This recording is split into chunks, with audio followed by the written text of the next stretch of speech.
Willowbrook State School.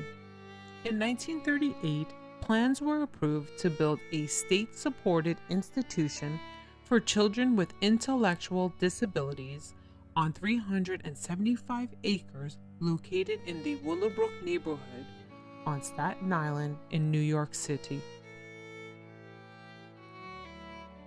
Towards the end of its construction, in 1942, plans changed, and the building was converted into a much-needed U.S. Army hospital.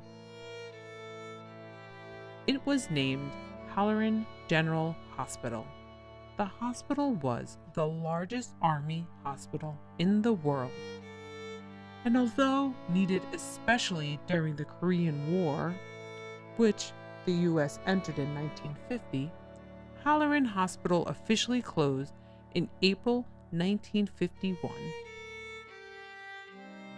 handing over control of all the buildings to the state. By August, Willowbrook State School had already reached 2,840 residents. Despite its maximum state capacity of 4,000, Willowbrook housed over 6,000 intellectually and physically disabled children and adults by the year 1965, making it the largest state-run mental institution of its kind in the U.S. In truth, it was a warehouse for adults and children with mental or physical disabilities committed by parents who either didn't want them or didn't know how to care for them. Many sent their children to Willowbrook after being encouraged by doctors to relinquish their disabled children for the sake of the family, with no idea that they were condemning them to a life of agony, neglect, and abuse by those charged with their care.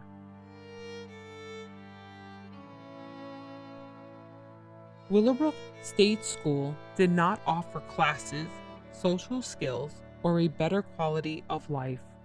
Their classes consisted of unethical and horrific medical experiments on children of the United States. Throughout the first decade of its operation, outbreaks of hepatitis, primarily hepatitis A, were common at the school.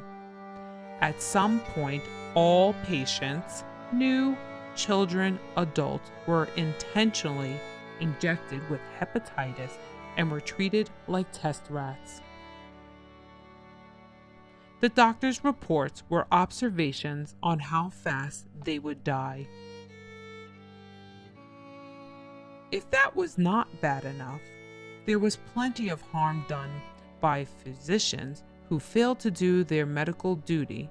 There was also violence done by staff to residents, including rape, beatings, psychological torture, overuse of powerful drugs, and murder.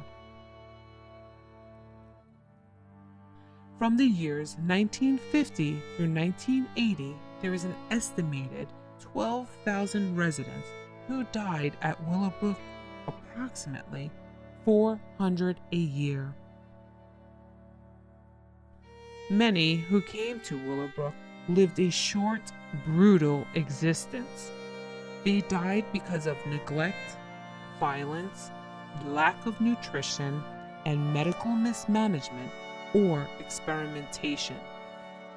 Some simply disappeared or even committed suicide. Conditions and questionable medical practices and experiments prompted Senator Robert F. Kennedy to visit in 1965.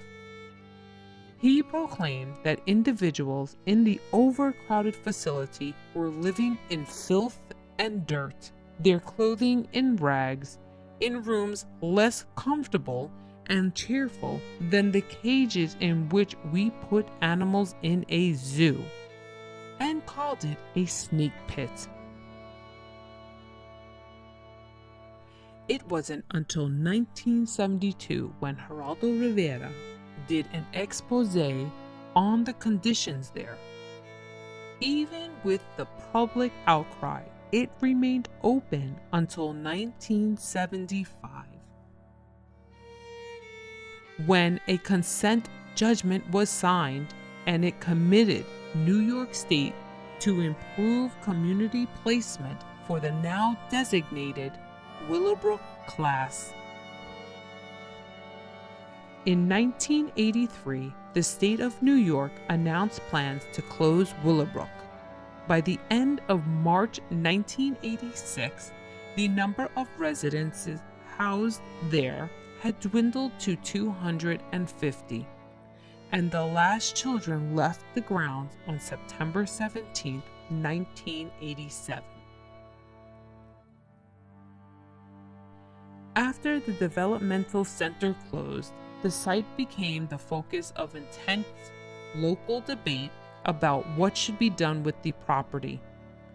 In 1989, a portion of the land was acquired by the City of New York with the intent of using it to establish a new campus for the College of Staten Island.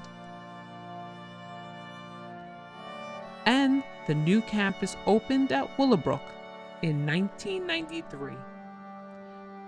The rest of Willowbrook's original property is still under the administration of the New York State.